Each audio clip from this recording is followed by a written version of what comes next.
The Berenstain Bears and the Double Dare by Stan and Jan Berenstain. It was one of those days in bear country when everything was going so well you just knew that any minute something was bound to go wrong. Papa Bear was chopping wood in the forest, Mama Bear was putting in some tomato plants, Brother Bear was working on a tangled fishing line, and Sister Bear was running up the front porch as upset as she could be. "Mama, Mama!" she shouted. "What's wrong, sweetie?" asked Mama. "They took They took Sister was so upset she could hardly speak. "Calm down, dear," said Mama, "and tell us what happened." "Some big cubs at the playground took my jump rope and won't give it back," Sister said. Mama wanted to hear more, but Brother had heard quite enough. He just knew that it was those troublemakers Too Tall Grizzly and his gang, bothering smaller cubs again. Off he went, heading straight to the playground. Not only were Too Tall and his gang still there, but Too Tall was jumping with Sister's rope. "Onesie, twosie, I love yousie," he sang in a mocking tone. "Threesie, foursie, shut the doorsie." "Hey, that's my sister's rope!" shouted Brother.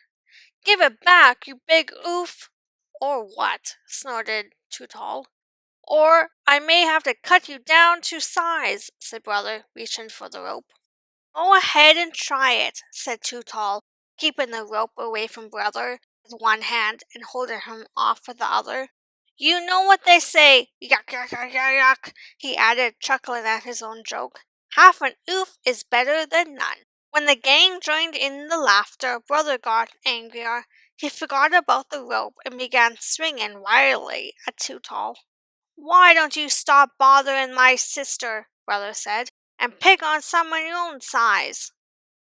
"But why don't you pick on somebody your own size?" said Too Tall, grinning. "And anyway, here's your sister's dopey rope back." "Huh?" said Brother, more than a little confused. "Well, thanks, I guess. I'll be going now. See you."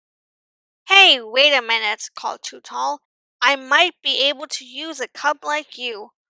You've got moxie." "Moxie?" said Brother. "Yeah, spunk, nerve, fight." He put a big arm around Brother's shoulders. "Why don't you come with us and have a little fun?" The rest of the gang gathered around, and Brother said, "I really think I better go." "What's the matter?" one asked. "Chicken?" Another one started strutting, flapping his wings like a chicken, and clucking, "Buck, buck, buck, buck, buck! Ah, buck, buck, buck, buck, buck!" Pretty soon the whole gang was strutting and clucking like chickens all over the place. "I'm not a chicken," protested Brother. "Prove it," said Too Tall. "Come along with us for some fun." Brother was a little nervous about joining the gang, but he certainly didn't want them to think that he was a chicken. So when they scampered off into the woods, he followed. He got more and more nervous as they led him along the dangerous old quarry path, across a creaky bridge, and past the spooky old tree. After a few more twists and turns, Too Tall signaled a stop. When Brother saw where they were, he was surprised and pleased. "Hey," he said, "this is Farmer Ben's watermelon Shh, hissed Too Tall, clapping a hand over his mouth. "Do you want to spoil our fun?" It turned out that Too Tall's idea of fun was to run off with one of Farmer Ben's watermelons. And as the newest member of the gang, Brother was the one who was expected to do it. "But Farmer Ben is a friend of mine," he protested, "and besides, it isn't honest." The gang flapped their arms like chickens again and clucked, "Bark, bark, bark, bark, bark," into Brother's ear.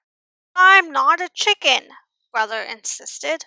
"Then go ahead and take the watermelon," said Too Tall. "Farmer Ben will never miss it." Brother Bear looked all around.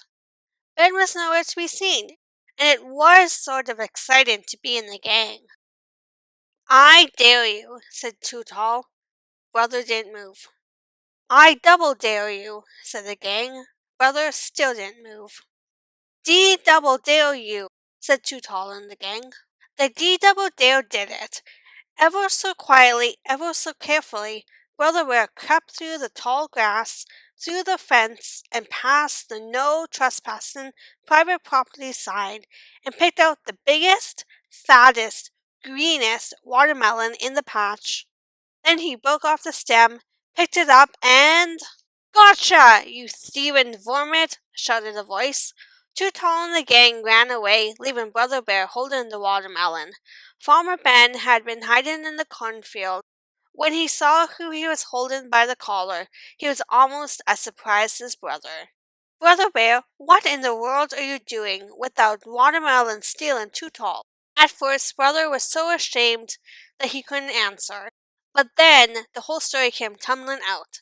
How he got Sister's rope back, how they called him Chicken, and how they double dared him. "Well," said Ben as they walked through the chicken yard, "chickens aren't very bright, but they're too smart to do something stupid just because somebody calls them chicken." "I guess so," admitted Brother. Just ahead was a meadow where Ben's sheep were grazing. One of them, a large ram, took it into his head to start running, and run he did, straight for the highway. "Your sheep are headed for the highway, Ben," cried Brother. "Don't worry," said Ben. "My old sheepdog will take care of them." The sheepdog ran and cut them off before they got there. "Sheep are like that," said Ben. "Follow a leader anywhere, even off a cliff, if that's what the leader decides. And some folks are like that too. Follow a leader wherever he goes. Across a highway, over a cliff, to the edge of my watermelon patch." He looked at Brother, and Brother knew exactly what he was talking about. "And speaking of watermelon, how about having a nice, sweet, juicy slice with me? Could we?" asked Brother. "Sure," said Ben, cutting a big centaur slice in half. "And remember, this is a good one.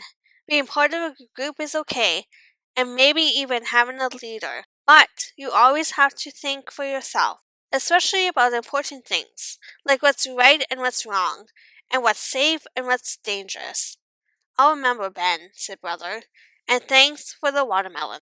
Brother decided to head home by way of the highway. And who was raiding around the bend? The Too Tall gang. "What happened?" asked Too Tall. "Nothing much," answered Brother. "We had a little talk and some watermelon." "Hey, cool," said Too Tall. "Well, come on. We're going to the Widow Bruins and having a little more fun." "No possible way," said Brother. "What's the matter?" snorted Too Tall. "Chicken." "Bawk, bawk, bawk, bawk, bawk," clucked the gang. "Baa, baa, sheep," answered Brother. "Why don't you try thinking for yourselves for a change?" "Bawk, bawk, bawk," they shouted. "Baa, baa, baa, sheep," Brother shouted back. But the cub's shouting was interrupted by another noise, the sound of someone crashing out of the woods. He looked a lot like Too Tall, but was much, much bigger. It was Too Tall's papa, 2-Ton Grizzly. "What's up, Pop?" asked Too Tall. "What's up?" growled 2-Ton. "It's a little phone call I had from Farmer Ben about you. Now," he added as he turned to the gang, "if I hear any more shenanigans, all your parents are going to hear from me. Now, get on home." The gang ran home as fast as their legs could carry them. "Hi," said Brother to Sister when he got back to the treehouse. "Here's your jump rope." "Oh, thank you," she said. "How did you ever get it back from the awful Too Tall and his gang?" Brother shrugged. "I just asked them for it, and they gave it back." Said Mama. "You just asked them for it, and they gave it back? Just like that?" "Well," said Brother, going back to his tangle of fishing line, "not exactly just like that."